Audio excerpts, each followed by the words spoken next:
Hello everyone, welcome to the English Teacher's GCSE Poetry Guide to everything you need to know about Half-Caste by John Agard. Now the aim of this video is to not waste your time, is to give you all the aspects of analysis you need to help achieve perfect marks. So, let's waste no time at all. Here's the poem. I'm not going to bother reading it to you because you should have read this yourself numerous times. You should have analysed this poem yourself numerous times already. What I'm trying to do is to add to your notes of analysis to help improve your work to a perfect standard.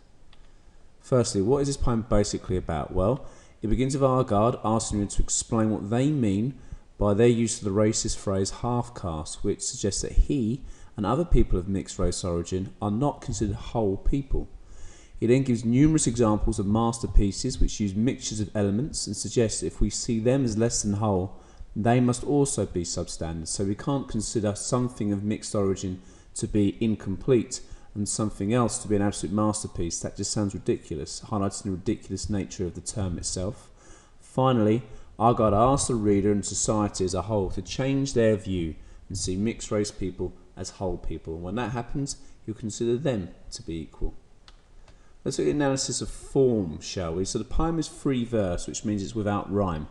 What this does is it creates a conversational feel, so therefore it feels as if Agard is directly challenging us as the reader or us as the listener, because Agard is a performance poet, which means he tends to perform the poems rather than just allows people to read them, which also reinforces his challenging nature of his tone. Again, the voice is the poet himself, and this adds justification to the poem, because rather than making up somebody, Agard himself has experienced the issue, which therefore helps to create an element of sympathy and helps to reinforce the truthful nature of the poem. The use of Half-Caste as a title not only makes the reader potentially aware of the fact that this poem will be about race, but the wording itself suggests an item which is half finished, which makes the reader feel it could be about something that's considered incomplete. It's all about structure then. So, the first stanza sits deliberately on its own. This suggests the speaker feels separate from society or doesn't fit in. The function of this first stanza also helps to re-emphasise the subject of the poem. Most lines are also, if you notice, split in half. This makes it seem as if the poem is somehow not good enough or incomplete. But actually, when you read the poem, you get the full message. So it suggests that just because something is split doesn't mean you can't get the full message itself. Agard also lists multiple examples to highlight that mixed things can be considered masterpieces, and if you're able to challenge one example, well then the 3, 4, 5 examples that he used, which reflects all aspects of life from the weather to masterpieces of music and painting, suggests that the view that you hold about mixed race people is completely ridiculous.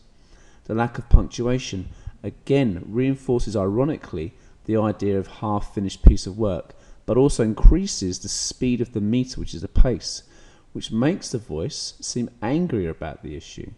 Finally, the repetition of half helps to increase the ironic nature of the phrase. So about some of the language analysis then. Obviously, please feel free at any stage to go back, pause, and make sure you add these notes to your original work. Language. So standing on one leg in the first stanza makes the concept of being half-caste seem immediately ridiculous because it can't be true. It's odd. It doesn't work. So he immediately establishes that argument in his own piece. The work is written phonetically, which means it's written as it sounds, and this not only increases our awareness of the speaker's voice, but it highlights the fact that you're reading the words of an actual person rather than someone created for us to deliberately try and make us feel a certain way.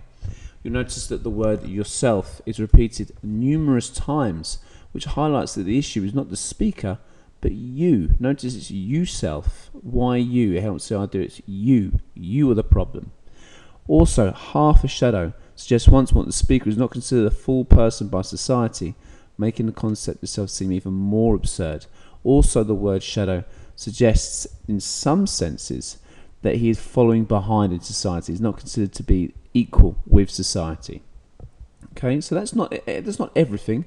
That's pretty much all you will need to know in order to achieve perfect marks. So thank you. I said this would be a short guide, and it is, but it's all you need to know to enhance your ability to achieve perfect marks in the poetry section of your work. Thank you. Keep working hard.